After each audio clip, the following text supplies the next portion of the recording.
ఒకరింట్లో వివాహం జరిగితే ఎంతమందికి ఉపాధి కలుగుతుందో తెలుసా?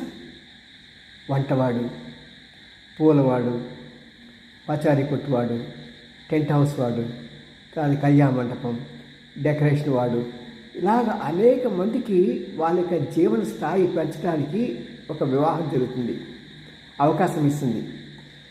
కొత్త అంచనాల ప్రకారం 2024లో 38 లక్షల వివాహాలు జరుగుతాయని ఎస్టిమేషన్ చేస్తున్నారు. ఎంతండి? 2024లో 38 లక్షల మందికి వివాహాలు జరుగుతాయట.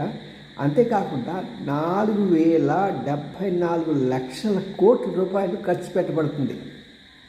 అంటే మన ఎకానమీ ఎంత పుంజుకుంటుంది, ఎంతమందికి ఉద్యోగాలు వాళ్ళ స్థాయి పెరుగుతాయి. ఇది గతంలో మనం ఖర్చు పెట్టిన దానికన్నా కూడా 20% ఎక్స్ట్రా అండి. వాటే వా ఇలాగ ఉంటాయండి మ్యారేజ్ అంటే.